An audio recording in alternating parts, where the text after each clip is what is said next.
സിപിഐക്കും സിപിഎമ്മിനും എൻസിപിയിൽ നിന്നും പഠിക്കാൻ അനവധിയുണ്ട്. ഒരുപക്ഷെ കേരളത്തിൽ എൻസിപി എന്ന പാർട്ടി ചെറുതായിരിക്കാം. എംഎൽഎമാരും മന്ത്രിമാരും ഒന്നും ഒരുപാടുള്ള പാർട്ടിയല്ല എൻസിപി. ആകെയുള്ളത് 2 എംഎൽഎമാരും 1 മന്ത്രിയുമാണ്. എന്നിട്ടും ഇടതുമുന്നണിയിലെ തിരുത്തൽ ശക്തി എന്ന് സ്വയം വിശ്വസിക്കുന്ന സിപിഐയെ പോലെ തെരഞ്ഞെടുപ്പ് ഫലം അവലോകനം ചെയ്തുകൊണ്ട് ഞെട്ടിച്ചിരിക്കുകയാണ് എൻസിപി.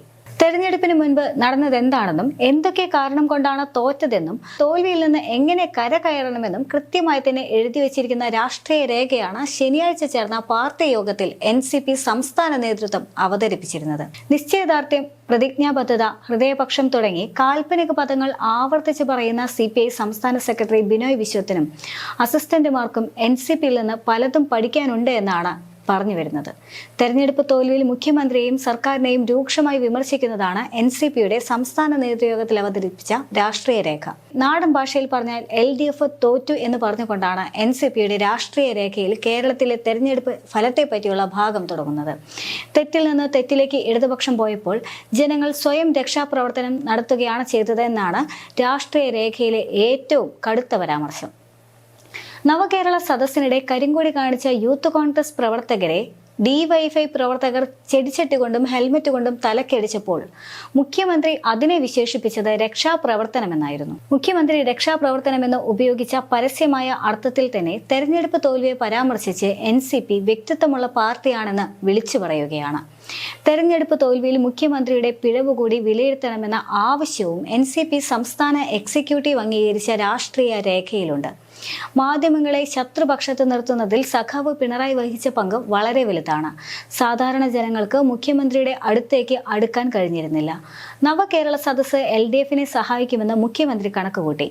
പൗരപ്രമുഖരെയും സാധാരണക്കാരെയും വേർതിരിച്ച് കോടികൾ ചെലവഴിച്ചുകൊണ്ടുള്ള യാത്രയെന്ന ദുഷ്പേര് സമ്പാദിക്കാനേ എന്നാൽ നവകേരള സദസ്സ് കൊണ്ട് സാധിച്ചിരുന്നുള്ളൂ. നവകേരള സദസ്സിൽ നിന്ന് ലഭിച്ച പരാതികളിൽ എത്രയെണ്ണം തീർപ്പാക്കിയെന്ന് പറയാൻ പോലും കഴിയാതായിപ്പോയി.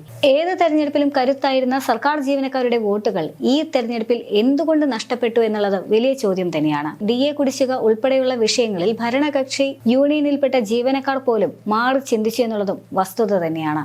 വെള്ളക്കരം, കറണ്ട് ചാർജ്, കെട്ടിട നികുതി തുടങ്ങിയ നടപടികളിൽ ജനങ്ങൾക്കുണ്ടായിരുന്ന പ്രതിഷേധം നിഷേധ വോട്ടായി മാറുകയായിരുന്നു.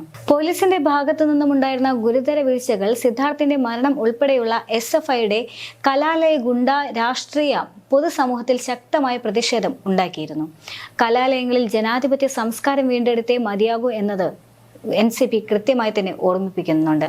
അതിന് വിലങ്ങുതടിയായി നിൽക്കുന്ന SFIയെ CPM നിയന്ത്രിക്കണമെന്നും എൻസിപി കൃത്യമായി പറയുന്നുണ്ട്. വിവിധ വകുപ്പുകളിൽ നടന്ന നിയമവിരുദ്ധമായ പിൻവാതിൽ നിയമനങ്ങൾ സർക്കാരിന്റെ പ്രതിച്ഛായയ്ക്ക് കളങ്കമുണ്ടാക്കി. തൊഴിലന്വേഷകരിൽ ഉണ്ടാക്കിയ അമർഷം സർക്കാരിനെതിരായ വികാരമായി മാറി. BJP നേതാവുമായുള്ള LDF കൺവീനറുടെ കൂടിക്കാഴ്ചയും അധികാരത്തിന്റെ ഇടനാഴികളിൽ ജീവിക്കുന്ന ദല്ലാളുമാരുമായുള്ള ചങ്ങാത്തവും ഇത് സംബന്ധിച്ച് മുന്നണി കൺവീനറെയും പാർട്ടിയും നൽകിയ വിശദീകരണവും ജനങ്ങൾക്ക് ദഹിച്ചിരുന്നില്ല. ഇരുമ്പുലൊക്കെ വിഴുങ്ങിയിട്ട് ജീരകവെള്ളം കുടിക്കാൻ ഉപദേശിച്ച വൈദ്യരെ പോലെ ആകരുത് ഇടതുപക്ഷം. തെറ്റിൽ നിന്ന് തെറ്റിലേക്ക് പോയപ്പോൾ ജനം സ്വയം രക്ഷാപ്രവർത്തനം നടത്തുകയായിരുന്നു. ഇത്തരത്തിലായിരുന്നു എൻസിപി അവതരിപ്പിച്ച രാഷ്ട്രീയ രേഖ. LDFന്റെ ഇന്നത്തെ അവസ്ഥയെയും എൻസിപി രാഷ്ട്രീയ രേഖ രൂക്ഷമായി വിമർശിക്കുന്നുണ്ട്. LDF യോഗങ്ങൾ അടുത്ത കാലത്തായി വെറും റിപ്പോർട്ടിംഗ് യോഗങ്ങളായി മാറുന്നു എന്നതാണ് അടുത്ത വിമർശനം.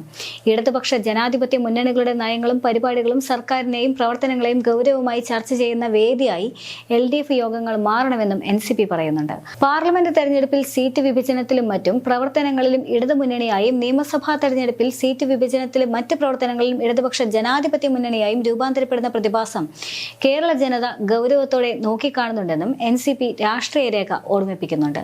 ലോക്സഭാ തെരഞ്ഞെടുപ്പിൽ ചെറിയ പാർട്ടികളെ പരിഗണിക്കാത്ത തരത്തിലുള്ള ശക്തമായ അതൃപ്തിയാണ് ഇതിലെല്ലാം തന്നെ പ്രകടമാകുന്നതെന്നും എൻസിപി പറഞ്ഞു വെക്കുന്നുണ്ട്. ലോക്സഭാ തെരഞ്ഞെടുപ്പിന് ശേഷം CPIയുടെ ഭാഗത്തു നിന്നും കനത്ത വിമർശനം CPMന് നേരെ ഉയർന്നിരുന്നതാണ്. മുഖ്യമന്ത്രിയുടെ ധാർഷ്ട്യമാണ് പരാജയത്തിന് കാരണമെന്നായിരുന്നു ബിനോയ് വിശ്വം ഉറക്കെ പ്രഖ്യാപിച്ചത്. എന്നാൽ കഴിഞ്ഞ ദിവസം നടന്ന യോഗത്തിൽ ബിനോയ് വിശ്വത്തിന്റെ വാക്കുകളെ കേരള കോൺഗ്രസ് എം പൊളിച്ചെഴുതുന്നുണ്ട്. CPIയുടെ നീക്കങ്ങളെ പൊളിച്ചെഴുതി ജോസ് കെ മാണി രംഗത്തെത്തിയതോടെ CPI പ്രതിരോധത്തിലായി.